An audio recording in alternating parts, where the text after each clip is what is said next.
시작합니다. 역대상 12장 16절부터 22절까지입니다. 16절, 22절 같이 있습니다. 베냐민과 유다 자손 중에서 요새 이르러 다윗에게 나오매 다윗이 나가서 말하여 그들에게 말하여 이르되 만일 너희가 평화로이 내게 와서 나를 돕고자 하면 내 마음이 너희 마음과 하나가 되려니와 만일 너희가 나를 속여 내 대적에게 넘기고자 하면 내 손에 불의함이 없으니 우리 조상들의 하나님이 감찰하시고 책망하시기를 원하노라 하매 그때 성령이 30명의 우두머리 아마새를 감싸시니 이르되 다윗이여 우리가 당신에게 속하겠고 이새의 아들이여 우리가 당신과 함께 있으리니 원하건대 평안하소서. 당신도 평안하고 당신을 돕는 자에게도 평안이 있을지니 이는 당신의 하나님이 당신을 도우심이니이다 하니라. 다윗이 그들을 받아들여 군대 지휘관을 삼았더라. 다윗이 전에 블레셋 사람들과 함께 가서 사울을 치려 할 때에 므낫세 지파에서 두어 사람이 다윗에게 돌아왔으나 다윗 등이 블레셋 사람들을 돕지 못하였음은 블레셋 사람들의 방백이 서로 의논하고 보내며 이르기를 그가 그의 왕 사울에게로 돌아가리니 우리 머리가 위태할까 하노라 하니라. 다윗이 시글락으로 갈 때에 므낫세 지파에서 그에게 돌아온 자는 아드나와 요사박과 여디아엘과 미가엘과 요사박과 엘리후와 실르데이니 다 므낫세의 천부장이라. 이 무리가 다윗을 도와 도둑대를 쳤으니 그들은 다 큰 용사요 군대 지휘관이 됨이었더라. 그때의 사람이 날마다 다윗에게로 돌아와서 돕고자 하며 큰 군대를 이루어 하나님의 군대와 같았더라. 아멘. 다윗과 함께하는 하나님의 군대.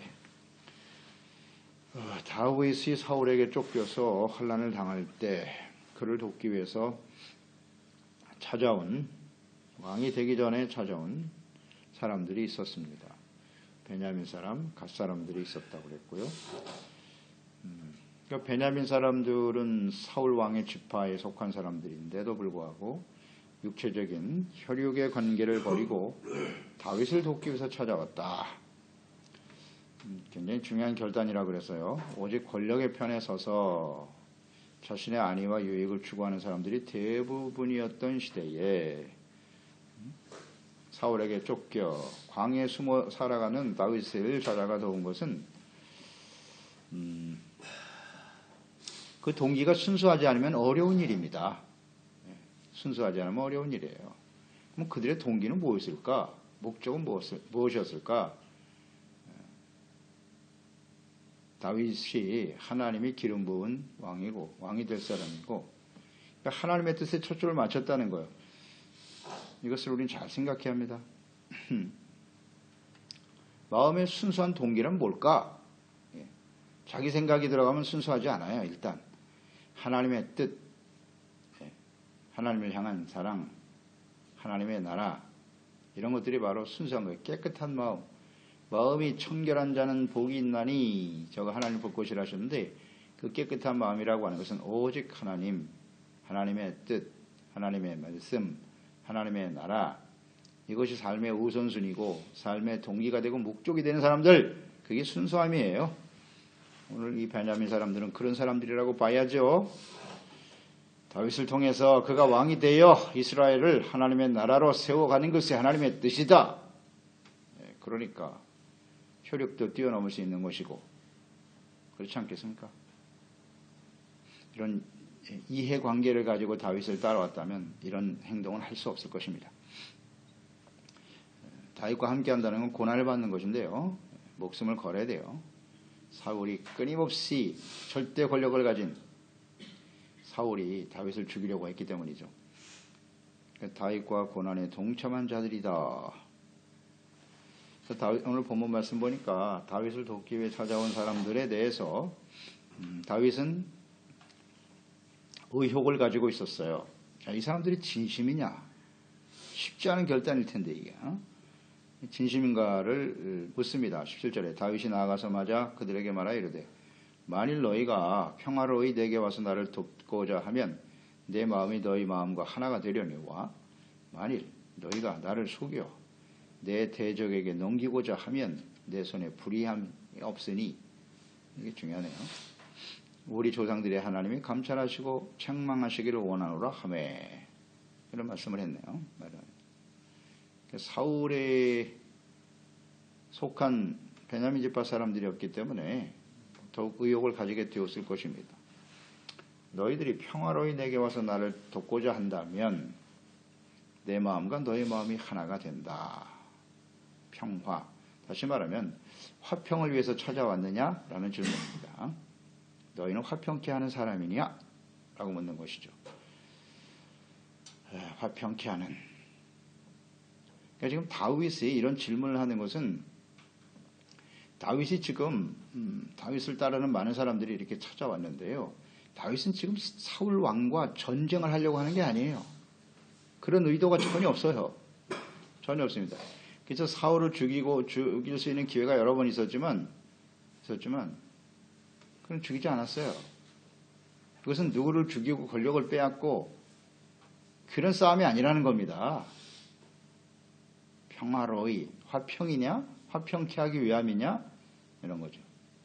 잘 우리는 묵상할 필요가 있어요. 다윗이 그 마음속에 추구하는 바가 평화다. 이것은 곧 하나님의 나라를 그가 추구하고 있다는 것이에요. 하나님의 나라를 추구하고 있다는 겁니다. 자, 하나님의 나라의 속성이 무엇입니까? 로마서 14장 17절 아닙니까? 하나님의 나라는 성령 안에서 의와 평강과 희락이다. 그러니까 하나님의 나라란 곧 하나님의 다스림을 받는 하나님의 거룩한 백성들을 통해서 세워지는 곳이잖아요. 그러니까 하나님의 다스림을 받으면 나타나는 특성이 뭐냐? 평화, 의, 기쁨이에요. 지금 다윗이 추구하는 바는 하나님의 나라입니다. 전쟁을 통해서 세우는 하나님의 나라가 아니고, 이스라엘은요, 동족간의 전쟁은 하나님의 뜻이 아니에요. 뜻이 아닙니다. 무슨 권력을 향유하기 위해서 얻는 그것도 하나님의 뜻이 아니다라는 것을 잘 알고 있죠. 결국 이제 화평을 추구하는 거거든요. 그래서 그런 화평케 하는 자가 된다면 다윗과 마음이 같을 것이다. 그랬어요. 너희와 내 마음이 같다. 그러니까 다윗의 마음은 어떤 것이냐? 언제나 하나님이 다스리시는 하나님의 나라를 세우는 하나님의 뜻에 순종하는 것에 있었다. 사울과의 전쟁을 통해서 권력을 쟁취하는 것이 아니라 하나님의 나라, 의와 평강과 기쁨을 이루는 것이었다. 이것이 다윗의 마음이에요. 하나님께서는 마음을 연단하시는 분이죠. 하나님께서 다윗을 이렇게 오랜 시간 동안 사울에 의해서 연단하시는 것은 그의 마음을 연단하신 거예요. 무슨 마음이겠어요? 사람이 왕이 되고 권력을 쥐게 되면 자신의 나라를 세우고자 하는 그런 강력한 욕망이 일어나게 돼 있어요. 이건 뭐 예외가 아무도 없습니다. 자기가 높은 자리에 오르고 자기 마음대로 뭔가 권력을 행사할 수 있는 자리에 오르면 다 부패하게 돼 있어요. 그 욕망에 이끌릴 수밖에 없는 겁니다. 그러니까 하나님이 그걸 연단을 하시는 거예요. 너 진짜 왕이 되어 하나님의 나라와 뜻을 세우는 일에 초점을 맞추고 살아갈 수 있겠어? 그게 연단의 목적이에요. 그런데 보니까 이 다윗은 화평을 추구하고 있네요. 화목.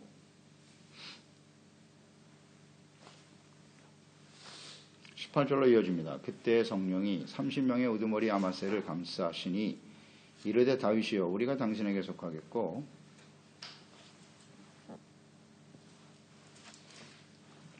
이새의 아들이여 우리가 당신과 함께 있으리니 원하건대 평안하소서. 평안을 강조하죠. 당신도 평안하고 당신을 돕는 자에게도 평안이 있을지니 이는 당신의 하나님이 당신을 도우심이니이다. 다윗이 그들을 받아들여 군대 지휘관을 삼았다. 자, 여기 성령께서 역사하시는 장면이 나오네요. 자, 다윗이 이런 질문을 했을 때 이 아마새가 대답을 합니다. 근데 그 아마새가 누구냐? 그때 성령이 우두머리인 아마새를 감싸셨다. 감동하셨다는 것입니다. 감동하셨다. 참 중요하네요, 이 부분이요. 다윗을 돕기 위해서 온 사람들은 아마새를 비롯해서 자신의 결정과 뜻으로 온 것이 아니라는 거죠. 성령의 감동하심과 인도하심이 있었다는 것을 알 수 있어요. 성령은 하나님의 영이세요. 그러니까 하나님께 감동된 사람들이고 하나님의 나라와 뜻에 초점을 두고 있었다. 성령이 이렇게 일을 하신다고요. 성령의 감동을 받은 아마세. 그러니까 다윗이 왕이 되어 이스라엘을 하나님의 나라로 바르게 세우고자 하는 것이 하나님의 뜻이지 않습니까? 그래서 성령이 그걸 깨닫게 하신 거죠. 깨닫게. 그러니까 다윗을 도와라 가서 순수한 마음으로. 그래서 평안을 위해서 보내심을 받았다고 고백하고 있지 않습니까? 환난 중에 오직 하나님만 믿고 의지하는 겸손함. 자신의 나라가 아니라 오직 하나님의 나라를 세우고자 하는 순수하고 진실된 마음을 가지고 있었던 하나님의 성령에 감동된 사람이죠. 다윗도. 그래서 성령이 감동된 사람을 보내주심으로써 함께 동력하게 하셨다. 성령의 열매는 사랑, 희락, 화평입니다. 화평은 성령의 열매예요.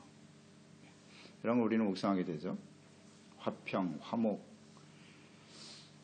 다윗의 마음도 그랬고 다윗과 함께하는 군사들도 마찬가지였다. 하나님이 다스리시는 하나님의 나라 화평을 추구했다는 거죠. 에베소서 2장 13절 이하에 18절까지 이제는 전에 멀리 있던 너희가 그리스도 예수 안에서 그리스도의 피로 가까워졌다. 그는 우리가 화평이신지라 둘로 하나를 만드사 원수된 것 곧 중간에 막힌 담을 자기 육체로 하셨다. 법조문으로 된 계명의 율법을 폐하셨으니 이는 이 둘로 자기 안에서 한 세 사람을 지어 화평하게 하시고 또 십자가로 이 둘을 한 몸으로 하나님과 화목하게 하려 하심이라. 원수된 것을 십자가로 소멸하셨고 또 오셔서 먼 데 있는 너에게 평안을 전하시고 가까운 데 있는 자들에게 그 평안을 전하셨으니 이는 그로 말미암아 우리들이 한 성령 안에서 아버지께 나아감을 얻게 하려 하심이니라. 예수님이 이 땅에 오신 목적이 뭐라고요? 화평입니다. 평안을 얻기 위해서 오셨다. 그 평안은 어떻게 이루어진다고요? 죄를 용서받아야 돼요. 죄 때문에 하나님과 우리가 원수되었다. 예수님은 십자가를 통해서 그 죄의 문제를 해결하심으로써 하나님과 우리가 화목하게 하시고 그리고 모든 사람들이 예수 그리스도 안에서 화평케 하시는 하나님의 다스림을 받는 하나님의 나라가 되기를 원하셨도다. 평안입니다. 우리는 늘 묵상하며 우리가 깨닫는 바죠. 평안은 어떻게 오는 겁니까? 힘센 사람이 힘 약한 사람을 전쟁으로 이기고 그래야 평안이 찾아옵니까? 대부분의 세상에서의 전쟁은 그 목적이 평화라고 말해요. 인류 역사에 계속 전쟁이 있어 왔어요. 그리고 평화를 주장했죠. 전쟁을 통해서 평화를 얻을 수 있나요? 그 역사를 보면 알아요. 그 교훈이죠.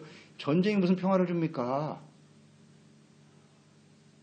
하나님이 주시는 평화는 예수 그리스도예요. 십자가를 지고 죄의 문제를 해결할 때 평화가 찾아오는 거지 정욕과 교만과 죄악이 가득한 사람들 속에 무슨 평화가 있습니까? 하나님이 없는 사람들이 외치는 평화는 다 거짓말이에요. 속이는 겁니다. 자신의 권력과 자신의 힘을 유지하기 위해서 말하는 것이지. 예수님 보세요. 십자가잖아요. 죄의 문제를 해결해야 하나님과 화목하게 되는 거고 그럴 때 그런 사람들이 함께 서로의 죄를 용서해주고 이해하고 용납할 때 진정한 평화가 오는 거다. 예수님이 분명히 말씀하셨잖아요. 십자가가 평화라. 그러니까 화평케 하는 사람들은 하나님의 다스림을 받고 죄와 허물을 용서받고 관계가 회복되는 거죠. 그래야 평화 찾아옵니다. 그래서 이런 화평이 목적이라면 마음이 하나 될 것이다. 다윗은 결국 전쟁을 추구하지 않았어요. 이스라엘과. 같은 동족이라도 내가 사울 완전히 정신 나간 사람입니다. 자신의 정욕과 교만에 사로잡혀서 말이죠. 하나님의 뜻을 거스르고 있어요. 근데 다윗은 끝까지 싸우지 않잖아요. 그런 마음이라면 하나님이 다스리시는 하나님의 방법과 때를 따라 이루어 갈 것이다. 이것이 다윗의 마음이었을 거고요. 그리고 또 하나 전제를 달았죠. 그들이 화평이 목적이 아니라면 겉으로는 화평을 말하면서 속이고 들어와서 자신을 대적하고 사울에게 넘겨줄 것이다. 이런 생각을 가지게 된다면 우리 조상들의 하나님이 감찰하시고 책망하시기를 원하노라 그랬어요. 그리고 그 전에 뭐라고 말했냐면 나를 속여 내 대적에게 넘기고자 하면 내 손에 불의함이 없으니 내 손에는 불의함이 없다는 거예요. 이게 전제. 다윗은 불의함이 없다라는 고백을 분명히 했어요. 하나님 앞에 죄를 짓고 무슨 정욕과 교만으로 내가 왕이 되려고 하는 것이 아니다. 사울을 죽일 기회가 여러 번 있었지만 하지 않았어요. 하나님의 기름 부음 받은 자를 해하는 것은 불의이기 때문에 안 했습니다. 그러니까 우리가 다윗의 시편을 통해서 늘 깨닫는 바지만 다윗이 추구하는 바는 악인은 하나님의 심판을 견딜 수 없다는 걸 잘 알고 있었어요. 복 있는 사람이 뭐냐? 악인의 길을 도모하지 않는 것이고 죄인의 길에 서지 않는 것이고 오만한 자의 자리에 앉지 않는 거예요. 자신은 의를 추구하겠다고. 그 실현과 연단의 과정 속에서 이걸 깨달은 거예요. 깨달은 거예요. 의를 추구하는 것이 하나님 편에 서는 거다. 그래서 내가 불의가 없기 때문에 너희들이 만약에 당신들이 나를 속이고 대적하려고 한다면 하나님이 감찰하시고 책망하시기를 이렇게 원하노라. 하나님이 판단하실 것이라는 거죠. 참 쉽지 않죠. 이 사람들이 마음을 속이고 찾아왔는지 진실한 마음을 가지고 왔는지 분별하기가 쉽지 않을 거예요. 사실은. 그렇지만 그는 하나님께 맡겼어요. 하나님께 맡겼습니다. 그들의 말을 일단 믿음으로 받아들이고 만약에 아니라면 하나님은 사람의 마음을 감찰하시는 분이시죠. 감찰하시는 분이에요. 그 하나님을 믿고 의지했다. 하나님이 알아서 책망하실 것이다. 어떻습니까? 여러분 이 상황에서 이런 결정을 내리기가 쉽겠습니까? 쉽겠습니까? 근데 다윗은 철저하게 내가 이런 상황에서 하나님을 믿고 의지하였다는 건데요. 하나님이 때가 되고 하나님의 뜻이라면 내가 왕이 될 거다. 저들에 의해서 내가 죽임을 당할 수도 있겠지만 그게 하나님의 뜻이라면 난 받아들여야지. 이게 언제나 다윗의 태도예요. 다윗의 태도입니다. 사실 그렇잖아요. 많은 사람들과의 관계 속에서 우리가 살아가는데 좋은 사람들만 있습니까 어디? 네. 우리 속이는 사람이 많아요. 참 분별하기가 쉽지 않습니다. 이해관계를 가지고 우리에게 접근하면서도 사랑한다고 말하고 당신과 함께 충성하겠습니다 하고 찾아오는데요. 그거 분별하기란 쉽지 않습니다. 어떻게 해야 되느냐? 다윗과 같은 태도. 내가 하나님 앞에 불의가 없고 의의 삶을 그러니까 순수하고 진실된 마음으로 하나님을 경외하고 주님의 나라와 뜻을 세우고자 하는 마음을 가졌다면 나머지는 하나님이 감찰하실 것이다. 책망하실 것이다. 이것밖에는 가장 확실한 방법이 없는 것 같아요. 그래서 지금까지 목회하고 또 사람들과의 관계 속에 살아오면서 그거 일일이 그거 복잡합니다. 하나님이 해결해 주시도록 맡기는 것이 가장 분명해요. 내가 일단 하나님 앞에 순수하고 이걸 지키는 게 제일 중요하고요. 그러면 하나님이 정리해 주십니다. 그건 틀림없어요. 다윗은 이걸 깨달았네요. 이런 게 오랜 연단을 통해서 이런 결정을 할 수 있었다는 거죠. 그러니까 때가 돼서 그를 헤브론에서 왕으로 세우신 거고 이게 바로 연단의 목적이다. 이런 거예요. 맞습니까? 환난은 인내는 연단이거든요. 연단이란 순수한 거예요. 오직 하나님의 나라, 내가 이 나라의 왕이 이게 아니에요. 이게 싹 없어지는 거예요. 연단이라는 거. 오직 하나님과 하나님의 나라와 뜻에 초점을 맞추게 하는 거예요. 순수해지는 거예요. 그게 연단입니다. 또 우리에게 환난과 시련이 다가오는 이유가 무엇인가를 잘 알아야 해요. 어렵지 않습니다. 우린 섞여 있잖아요. 솔직히 하나님의 나라와 뜻을 말하면서도 결국 자기의 이해관계를 생각하고 어떻게 나한테 이익인가 이런 생각하고 있지 않습니까? 하나님이 사람의 마음을 감찰하시는 분인데 어찌 이거 속일 수 있겠습니까? 그래서 연단과 시련을 지나게 하시는 거예요. 순수해지는 거예요. 하나님의 나라와 뜻. 그래서 우리가 인생을 오래 살수록 이런 지혜가 생기는 겁니다. 우리 생각과 뜻대로 안 된다는 거예요. 사람들요, 우리가 다 분별해낼 수 없어요. 그러나 우리가 순수하면 하나님이 다 정리하세요. 다 정리해 주십니다. 그건 확실해요. 가장 확실한 방법이에요.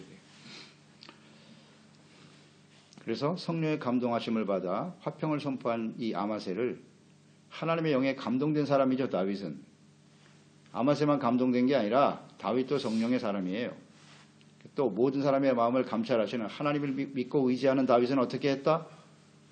군대 장관으로 세워버렸어. 아마세 마음이 하나다. 군대 장관으로 세웠더라. 이것도 대단한 결단이죠. 군대장 지휘관으로 세웠다가 자신의 목을 겨눌 수 있거든요. 하나님께 맡기고 믿고 의지했다. 19절 22절에 다윗이 블레셋에 거주할 때 아기스 왕이 사울을 치기 위해서 나아갈 때 이 다윗을 함께 가기로 원했죠.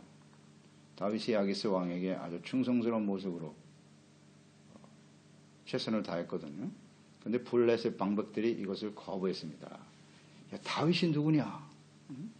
이스라엘의 최고의 군대 장관이었는데 그가 아무리 우리와 함께 있다고 하지만 전쟁에 나갔다가 사울과 합쳐서 우리를 치면 어떻게 안 됩니다. 거부했잖아요.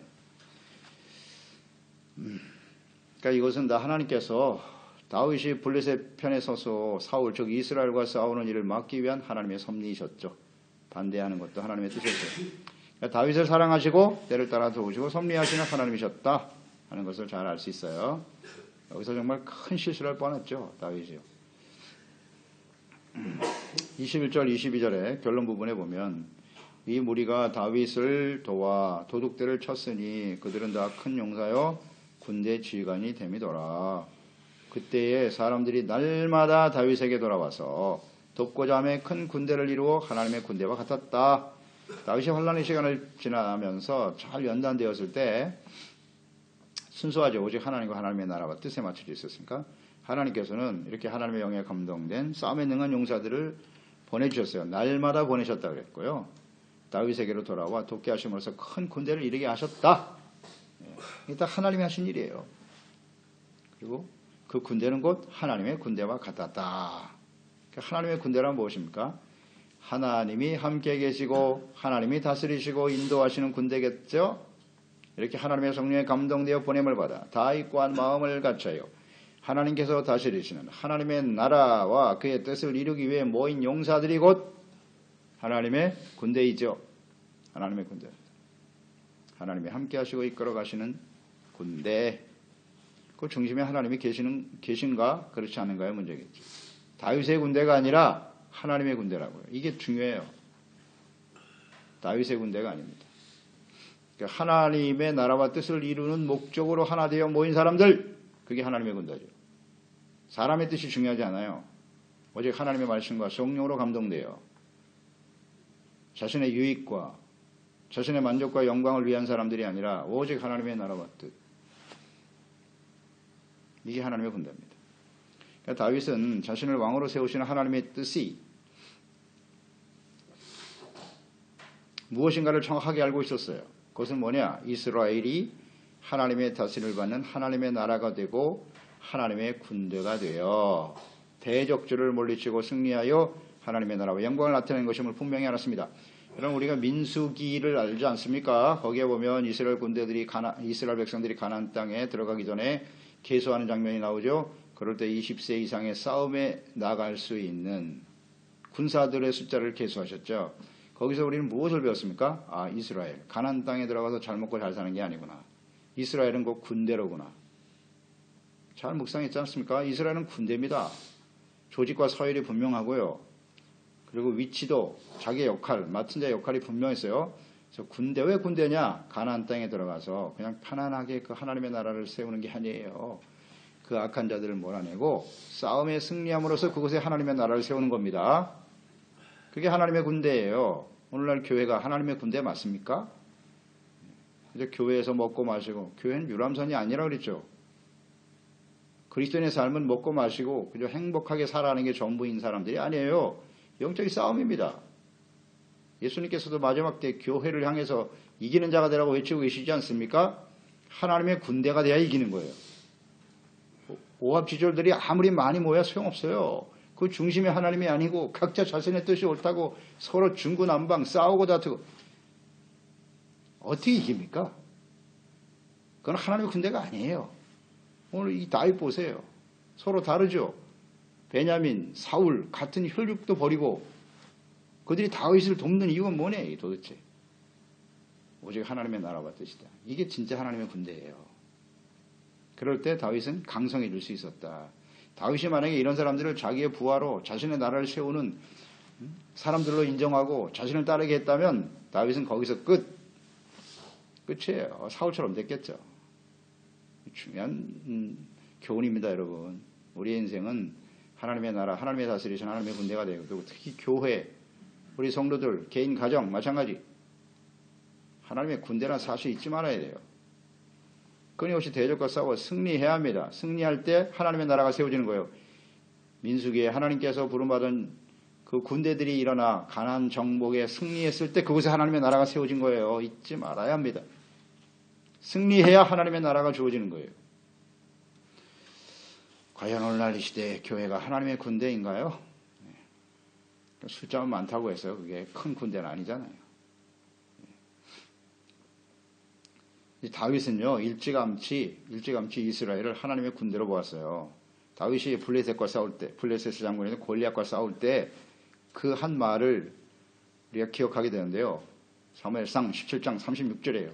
주의 종이 사자와 곰도 쳤은즉 사울에게 나가서 모든 사람들 이스라엘 군사들이 벌벌 떨고 있을 때 사울에게 나가서 다윗이 한 말이에요. 주의 종이 사자와 곰도 쳤은즉 살아계신 하나님의 군대를 모욕한 이 할례받지 않은 블레셋 사람이리까 그가 그 짐승의 하나와 같이 되리이다. 여기 보세요. 이스라엘을 하나님의 군대로 표현하고 있잖아요. 하나님의 군대가 어찌 저 할례받지 않은 한 사람 때문에 부끄러움을 당할 수 있겠느냐. 이거 어린 나이에 이 하나님의 군대라는 말을 썼을 때 아마 하나님께서 크게 반하셨을 거예요. 이스라엘은 하나님의 군대다. 이런 개념.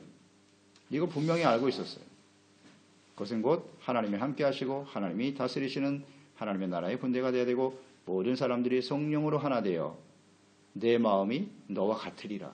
같은 마음을 가지고 우리를 하나 되게 하는 게 뭐겠어요? 하나님의 나라와 뜻밖에 더 있나요? 이렇게 하나 되어 하나님의 군대가 되어 이 땅에 많은 승리하죠. 일단 승리함으로써 하나님의 나라를 세워가는 일에 쓰임받는 종들이 되어야 하겠습니다. 그렇습니다. 하나님 아버지, 오늘도 다윗과 함께 한 사람들을 묵상하게 됩니다. 그들은 자신의 어떤 권력이나 이익이나 유익을 위해서 다윗을 찾아온 게 아니에요. 혈육의 관계까지도 끊어가면서 다윗을 도왔던 그 이유는 무엇일까? 하나님의 성령에 감동이 되어 전쟁을 통해서 무슨 권력을 쟁취하는 데 동참한 사람들이 아니고 하나님이 다스리시는 하나님의 나라, 화평을 추구하는 사람들이었다는 사실이죠.